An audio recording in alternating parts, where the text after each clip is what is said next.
Hi, good morning. எப்பவும் போல் தோட்டத்துக்கு காலையில் எழுந்திரிச்சு தண்ணி விட்டுட்ருந்தோம். நேற்று வீடியோவில் பார்த்துருந்தீங்களா உங்களுக்கு தெரியும். பாலக்கீரை போட்டுறதுக்காக பாத்தி மாதிரி போட்டிருந்தோம். அந்த பாத்தியிலேருந்து தண்ணி ஃபோர்ஸாக வரவும் உடஞ்சி வெளியே வந்துருச்சு. முகில் வந்துட்டு, அம்மா நான் அந்த தண்ணி வெளியே போகாமல் இருக்கேன்னு சொல்லிட்டு ஏதோ கல் எடுத்து வச்சான். அந்த கல் தொப்புன்னு போடவும் அதுலேருந்து மண் தெரிச்சு பாப்பா மேலே விழுந்துருச்சு போல். அம்மா மண்ணுன்னு அதை சொல்லி ரிப்பீட் பண்ணிகிட்டே இருந்தா துடைக்கிற வரைக்கும். புளிச்சக்கீரை எல்லாமே கொஞ்சம் வாடின மாதிரி ஆயிட்டு. சரின்னு அதுக்கும் தண்ணி விட்டுட்டு, கத்திரிக்காய் செடி இந்தாண்ட ஆல்ரெடி நட்டது இருந்தது, அது எல்லாமே பூச்சி விழுந்துருச்சுன்னு சொல்லி கட் பண்ணி விட்டுருந்தோம். கட் பண்ணி இப்போ ஒரு 1 வீக் மேலே இருக்கும். தண்ணி டெய்லியும் ரெகுலராக விட ஆரம்பிக்கவும் நல்லா தளவு பிடிச்சி பூ வைக்க ஆரம்பிச்சிருச்சு. அதில் பார்த்தாலே எங்களுக்கு தெரியும்னு நினைக்கிறேன்.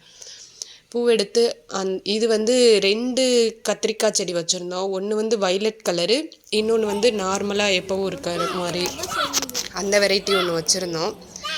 பாப்பா வந்து கராத்தே கிளாஸ் பண்ணுறேன்னு பக்கத்து வீட்டு ஒன்று பண்ணிகிட்டு இருந்தா. இவளும் குட்டி பாண்டா அகஸ்தியாவும் போய் நான் பண்ணுறேன்னு சொல்லிட்டு கூட அவள் என்ன பண்ணுறானோ அதை அப்படியே ரிப்பீட் பண்ணிகிட்டு இருந்தா. பார்க்கவும் பக்கத்தில் வேலை செஞ்சுட்டு இருந்த அண்ணாங்க பார்த்து சிரித்தாங்க. இவனுக்கு முகிலுக்கு வந்து கோவம் வந்துருச்சு.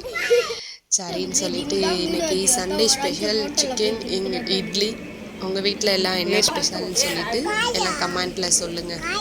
ஓகே, பாய்.